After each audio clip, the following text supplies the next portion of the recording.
Hello, welcome to Before Coffee. I think Rog is already awake, so we're just gonna go into the stream room and see what's going on. Hello? I take a shower real quick. I'm late. Oh my. Hey. Good morning and afternoon on Before Coffee.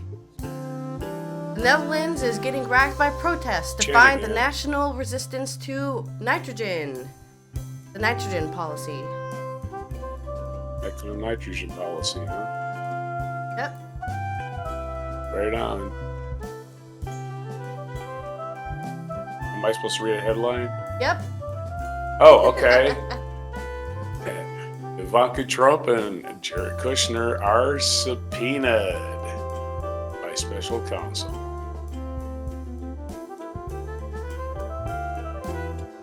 Go ahead. Yep.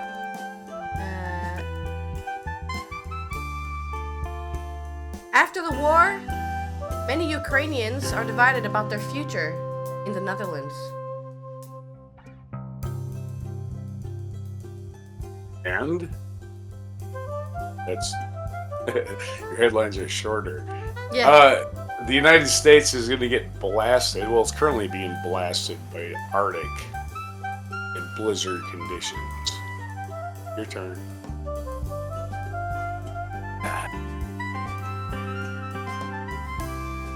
Some are thinking of dimming the sun for a fee as a solution to global warming.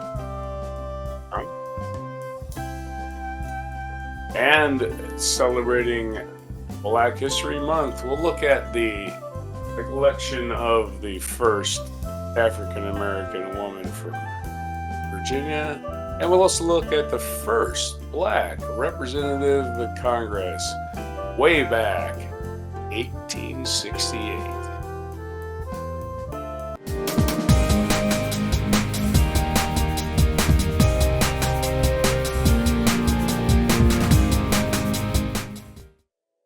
All right. Right. Into our first story here with some local news about saving the environment. Many provinces are defying the national line of with resistance to the nitrogen policy. Many of these coalitions include voters that want to oppose the national nitrogen policy. 8 provincial departments and 5 provincial CDA departments and 5 provincial VVD departments, which are parties in the Netherlands. They oppose the policy and to protect farmers. They indicated in their statements that Limburg and Zeeland answer that they must resist, better protect farmers. Limburg is one of the provinces, and to the southeast, and then Zeeland is a province to the southwest. The CDA departments in South Holland, North Holland, Groningen, and Flevoland also agree with opposition to the national policy. The VVD also concerns Friesland in addition to an aforementioned province out the aforementioned provinces. All in all, in 9 of the 12 provinces, at least one government party is against the national nitrogen policy. According to Joran van Lindert, project manager of the Kieskompas, all professional parties have been approached to assess the propositions. Party standpoints are therefore not interpreted or translated in propositions by editors of Kieskompas. Parties themselves choose their answer to their statement. Van Linder does not find it misleading that this is a case with nuance. Quite interesting. This way voters can clearly see the differences between what the parties choose themselves and their own statements. According to Brink, The choice for the word resistance to the national policy was chosen because the national government is currently not delivering and the prospects for farmers are not forthcoming. We would like to get started here in the province, but there must first be clarity from The Hague. He thinks that everyone in Overijssel understands what we mean. Overijssel is that large piece of water north of Amsterdam that was recently reclaimed into land. Because science or engineering. The National CDA Party board says in a response that is the responsibility of the provincial departments for what is entered in the voting guides, the National Party says it sees the struggle of provinces that would like to reduce nitrogen, but to this day are not given tools to actually do so. In some provinces, party branches are more vehement than in others when it comes to explaining what the resistance is that they say they want. In one province, it seems to be about practical comments that are also made by the faction in The Hague. If it stays, a voter may feel cheated afterwards. Harder text can be heard in other provincial departments, and the question is how feasible the nitrogen policy will be if those words are put into action. Because soon, provinces will have to do it. Make plans to limit nitrogen emissions. If they do not do this, in accordance to agreements made in The Hague, then The Hague must do more. It promises to be a difficult month for the coalition in The Hague.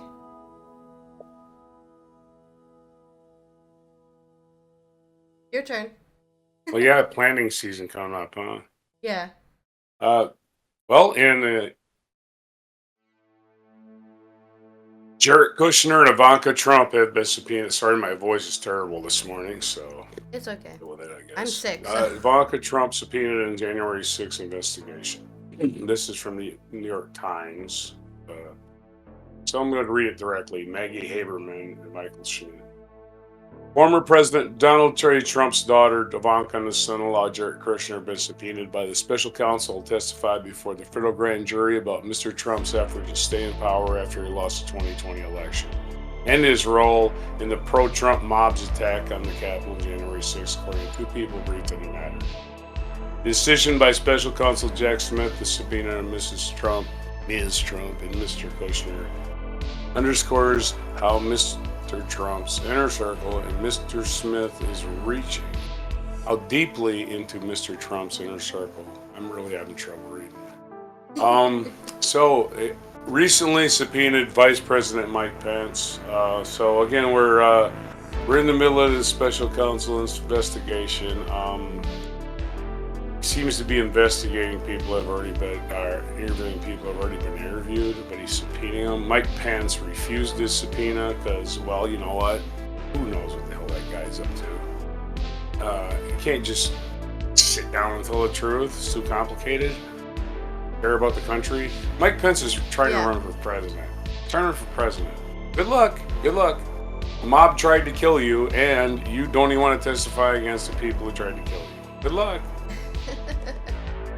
Your story. Yeah, very weaselly position there. Yeah, I really care about my country, but I'm not going to tell anybody shit. Right? When it comes to the Ukraine conflict, there is one question refugees have, and that is, will they be welcomed in the countries that they've had refuge in? For the Netherlands, many of the refugees are divided. After the Russian invasion of Ukraine, more than 8 million Ukrainians fled their country.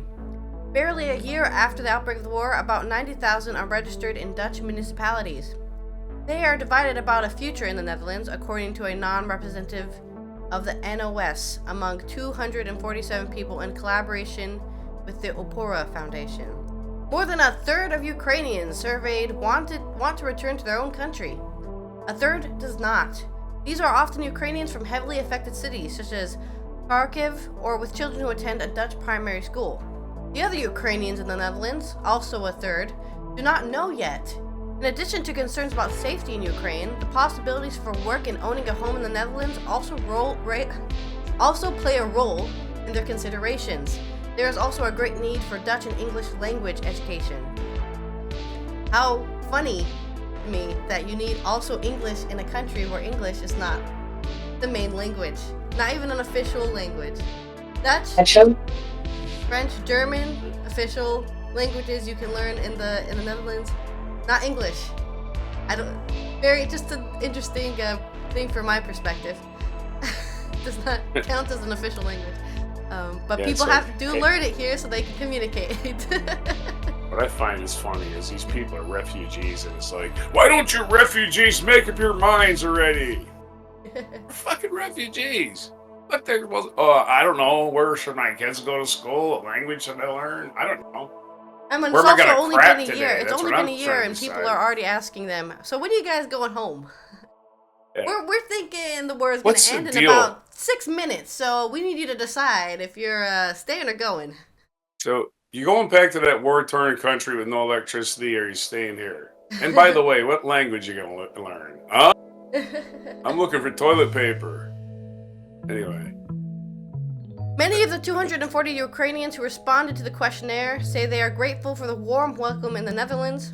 The Dutch are extremely friendly and nice people, ready to help with any matter. She does suffer from the Dutch bureaucracy and queues for care and education for her eldest son, of 9, who has autism and ADHD. He cannot receive special education in the Netherlands. For that reason, the pianist who used to teach at a conservatory does not work. Still, she wants to stay in the Netherlands. Going back is not good for my children. After a war, the people in the country are damaged. It is much more difficult growing up in such a country. Just as you said. Serevia, for example, has a 6-year-old daughter who sleeps in a... Servenia is a 6-year-old... No, wait. No, I'm correct. Servenia has a 6-year-old daughter. Sorry, the phrasing was confusing me. Who sleeps in a bed with her parents because the family has no extra room. I also just woke up, okay? Okay. She currently works in a supermarket and... Look at your face. Sorry, what? I can't see you. I see your chin. Yeah, that's because I'm using my real camera for the show. Gotcha. So you're not going to be able to see me. You're not important. It's this camera that's important. Oh, so you're recording on that one. Got yeah. It. All right. She and her husband both highly educated, but do not earn enough to own a home. Most Ukrainians do not earn more than minimum wage because they do not have work experience in the Netherlands. It is therefore not possible to rent a private house yourself, because in the private sector, the income must be 3 to 4 times higher than the rent. Almost all Ukrainians who respond to the survey also say they need better access to language education. In this area, help will come from The Hague. Yesterday, Minister Van Geniep of Social Affairs announced that the cabinet is making 15 million euros available for language lessons for Ukrainians. That money goes to the municipalities. Van Geniep acknowledges that many Ukrainians encounter the language problem. They often speak a little English, but no Dutch, and you need that as a basis for a lot of jobs. It's tough. Yep. It's gonna be even worse in Germany, right? No, they speak English in Germany, but yeah, you're right. They speak English in every the country. Netherlands. Yeah. Okay, next story. The weather. This is Winter Storm Olive is devastating parts of the United States. Winter Storm Olive. Snow and ice is spreading from the upper Midwest and the Great Lakes. This is from the Weather Channel. Into parts of the Northeast, while blizzard conditions continue in parts of northern plains due to the combination of strong winds and snow. Snow is falling in the northern Great Plains and Great Lakes and the portions of the Northeast. In some areas, the snow is combined with strong winds and produce whiteout conditions, such as in parts of eastern South Dakota. Eastern South Dakota, or southern East Dakota. A few spots have clinched blizzard criteria, including I love the writing here. A few spots have clinched blizzard criteria. They've clinched it like it's a sporting event, including Aberdeen, South Dakota. Some, not to be confused with Aberdeen, Scotland, or Aberdeen, Maryland. Some pockets have freezing rain, have developed Some pockets of freezing rain have developed in parts of upstate New York, accumulating freezing rain in Illinois, Wisconsin, Michigan Wednesday evening, causing tree damage and power outages. Portions of southern Michigan, southern Wisconsin have reported more than half an inch of ice.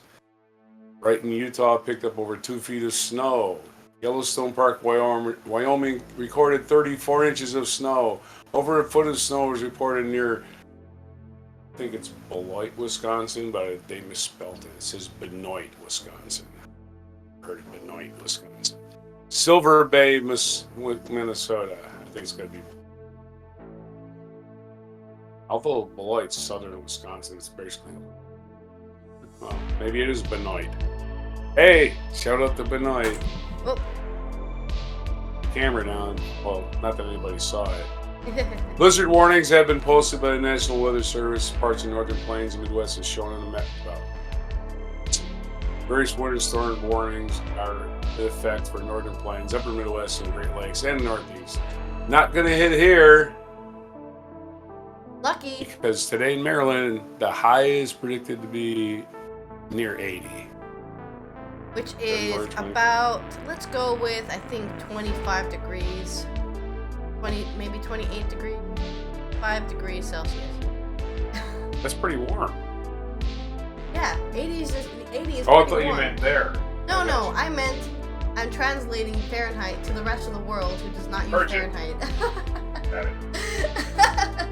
It's going to be 85 degrees Celsius, and we're going to be boiling water on our front yards. No, just 20, 25. I think 20, 25 degrees Celsius. You're still. Oh, right. Speaking of weather, can we dim the sun? Let me take my cough drop out. Can we dim the sun for a free solution? Or will it be a nightmare? For the first time, an American startup has released a balloon filled with helium and sulfur dioxide for a fee, with the explicit aim of cooling the Earth. It sparks a fierce debate about one of the world's most controversial techniques for limiting the damage caused by climate change: geoengineering. The large-scale intervention in the Earth's natural systems is the work of the American startup Make Sunsets new initiative. You receive $10 from a customer to take a balloon filled with 10 grams of sulfur dioxide into the stratosphere. Sulfur dioxide reflects the sunlight and can thus dim the sun a bit, because less sunlight reaches the Earth's surface. The balloon did not carry any measuring equipment, so it's not clear whether the dust particles actually reached an altitude of about 10 kilometers and had their cooling effect there. 2 other balloons that were released at the same time did carry measuring equipment. A total of 3 helium balloons, each containing less than 10 grams of sulfur dioxide, were launched. This happened from a park in Reno, Nevada on February 12th. High in the stratosphere, the balloons burst. The sun-reflecting sulfur dioxide particles dispersed and allowed the Earth to cool slightly. The news was only now been released by the company. The U.S. aviation authorities and a neighboring airport were notified in advance. They had no objection to the release of the balloons. Geoengineering with sulfur dioxide aims to combat global warming. Solar radiation management, or solar radiation, simulates the effect of a volcanic eruption on a small scale. In such an eruption, large amounts of sulfur dioxide end up in the upper atmosphere. They act as a kind of screen for the sun. When Mount Pinatubo erupted in the Philippines in 1991, spewing sulfur dioxide into the atmosphere, the Earth cooled by half a degree Celsius for 2 years. Scientists suspect the same effect can be achieved by humans. This would require dozens or even hundreds of aircraft to dump sulfur dioxide into the stratosphere non-stop. A Harvard University small-scale trial of a balloon in Sweden was cancelled in 2021 after protests. This approach is highly controversial among scientists. Some scientists fear that the idea of a techno-fix for climate will lead to disappearance of the need to reduce the greenhouse gas emissions. If you can't stop it, why don't you just fix it with a band-aid? What a great idea. Professor of Energy and Climate Ethics Behnam Taibi of Delft argues for international rules regarding technology. They are now missing, Tybee finds, and Tybee finds it worrying that private parties are going to work without any context. Even before serious research has been done, it's a nightmare. What are the side effects? They are overlooked. We don't know the long-term effects. Make Sunsets offers the so-called $10 cooling credits on its website. To do this, the company will launch one balloon containing about 10 grams into the stratosphere. The company claims, without substantiating this, that 1 gram of sulfur dioxide compensates for the warming caused by emissions of 1 ton of CO2 during a year. Professor Tybee finds this very disturbing, that the technology suggests that changes in human behavior and low CO2 emissions are no longer necessary. Because you would have to solve the problem of the because you would have had solved the problem of climate problems with a plaster that you throw into the stratosphere. That is a very wrong social signal. So is this classified as actual science or just nut jobs? Well, there's actual science in there, but the fact that they're capitalizing on it is a worrying sign that I'm going to try to make a quick buck with my startup. Yeah. I'm going to try to make a quick buck with my startup. Give me $10 for a balloon that is totally going to solve our climate crisis. You're helping the planet. You. For every $10 you give me. I don't see how me putting 1/1,000,000th of a percent of the rays from the sun blocking it is going to help the planet. You'd have to block the sun? I'm so confused. All right. I'm so confused. Okay. Oh, and our last story. It is Black History Month, and as part of Black History Month, we're going to recognize the first person, the first African American to get elected to Congress. I got this portrait here. This is a lithograph reflecting my screen. Here's a lithograph of the first 7 African Americans elected to Congress. They started in 1870 and 1874. Yes, I remember this. It's very during famous. the administration of Ulysses S. Grant. So Reconstruction was well underway. And the gentleman we're going to talk about today is this guy right here. There you see him. Yep. Right there. He was the first. And his name was Joseph Hayne Rainey. Born enslaved, Joseph Rainey was the first African American to serve in the U.S. House of Representatives and first preside over the House, and the longest serving black lawmaker in Congress during Reconstruction. Like many representatives of the era, Rainey introduced few bills, but was one of the most notable orators and labored tirelessly in committee. During his more than 8 years in the House, Rainey worked to pass civil rights legislation, fund public schools, guarantee equal protection under the law. Throughout, he sought to use his position to advocate for the concerns of African Americans on the House floor. I can only raise my voice, Rainey said in 1877, and I would do it if it were the last time I ever did it, in defense of my rights and in the interests of my oppressed people. This is the actual Congress's website, so this is congressional government source. Joseph Hayne Rainey was born June 21st in 1832 in Georgetown, South Carolina, a seaside town surrounded by low country rice plantations. His father was a barber. His father, as a barber, was permitted to keep a portion of his earnings, and he used that money to buy his family's freedom in the early 1840s. South Carolina barred African Americans from attending school, and Joseph Rainey never received a formal education, which a lot of people didn't in those days. He actually learned his father's trade, worked as a barber, moved to Philadelphia, got married, moved back to South Carolina as a free black man in 1859. And then the Civil War started, and then he was pressed into service in the Confederate Army. Escaped from the Confederate Army in 1862 to Bermuda, which was a self-ruled, self-governed British colony in the Atlantic. If you don't know what Bermuda is, it's an island. In Bermuda, Rainey took advantage of the island's economy, which had thrived from a lucrative blockade running business. And they lived in the towns of St. George and Hamilton. When the Civil War ended in 1866, moved to Charleston, and then moving back to Georgetown, South Carolina, where he was born. Rainey helped found the Republican Party of South Carolina. In 1868, he was delegate to the state Constitutional Convention. In February 1870, Representative Benjamin F. Whitmore resigned in scandal. And the Republican Party nominated Rainey to fill the remainder of his seat. And he won a full term in 1870 election and served in that Congress. Rainey won a full term, topping Democrat C.W. Dudley with 63% of the vote. On November 8th, he defeated Dudley once again, garnering more than 86% of the vote in a special election to fill the seat for the remainder of the 41st Congress. We'll go on to the end because this is a really, really long biography.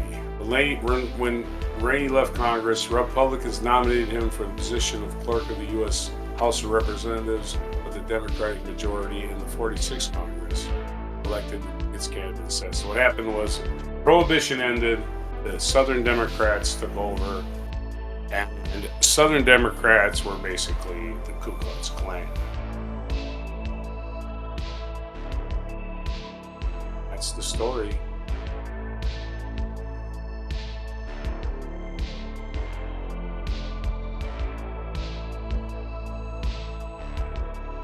Oh, sorry, I was muted. You know why people were even black elected people to were Congress to given begin the right to vote during Yeah. Reconstruction, like right after the Civil War. But it was, I think, So- if I remember correctly, it's also because they hadn't gerrymandered South. Oh, it's still gerrymandered. No, but it hadn't been yet. So there was actually equal voting lines.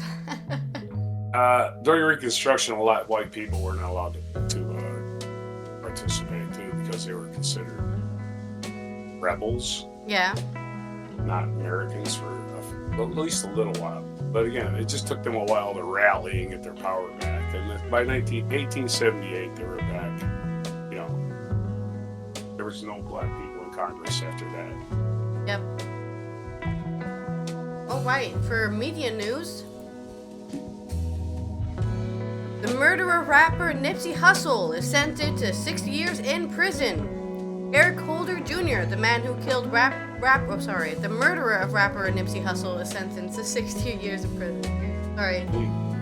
Eric Holder Jr., the man who killed rapper Nipsey Hussle in 2019, has been sentenced. Forgot my cough drop. To 60 years in prison by a Los Angeles court. It's really hard to speak when you have a cough drop in your mouth. The sentence consists of 25 years in prison for murder of the rapper, 25 years in prison because of a firearm that was involved, and another 10 years for wounding 2 others during the murder attempt. Ermice Ashkadum, that is a crazy name, is Nipsey Hussle's real name, was shot dead in front of his clothing store in Los Angeles on March 31st, 2019. Previously, Holder had an altercation with Ashkadum, who was signing autographs outside his clothing store. Holder returned with a weapon and opened fire. 2 days after the assassination attempt, Holder was arrested by the police. The woman who had transported him in a getaway car had turned herself in, and the police identified the shooter. His face had also been captured on security cameras and recognized by several witnesses. The 33-year-old rapper recorded music with Drake and Snoop Dogg, among others. His debut album, Victory Lap, was nominated for a Grammy.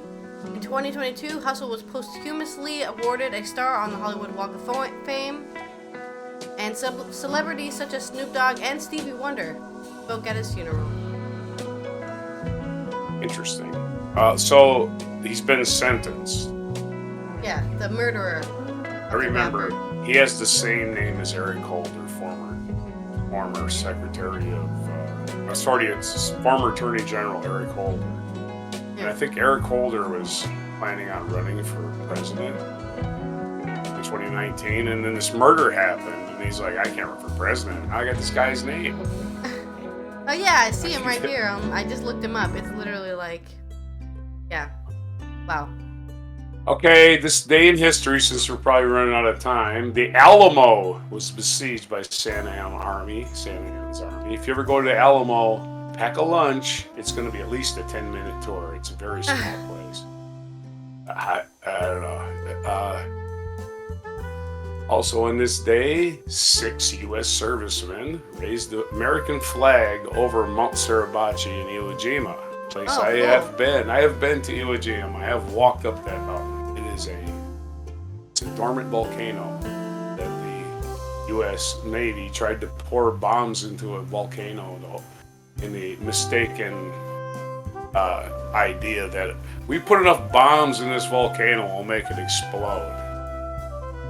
That's not the way geology works. Unfortunately for them, we had to take it 1 square foot at a time. Yeah. Which is horrible, horrible, horrible, horrible slaughter.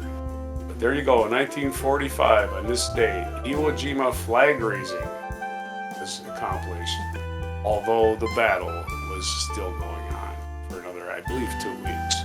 Yeah, it was a large beach. Yeah, the flag raising was more of a morale boost than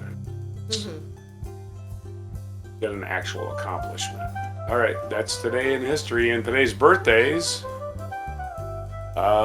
W.E.B. Du Bois was born this day in 1868. The boys. And the German composer Handel was born in 1685. Shout out to him. Thanks, Handel. Thanks for all that Music. German music. I don't know. I probably do know some of it. Do you? I'm terrible with names, but I know I probably know some of it. I know some of his piano stuff. I just don't know what it would be called. And that's basically one of these days where not a whole lot of crap happened other than Iwo Jima. Yeah, well, I mean, Iwo Jima's pretty. I didn't even know that happened. Iwo Jima and the Alamo. All right. Well, that has been Allison with another sick day, giving you the news from the Netherlands about nitrogen and global warming. I hope to see you next time with Before Coffee. And this is Roger trying to make every news story about himself. Right. Goodbye, and see you next episode.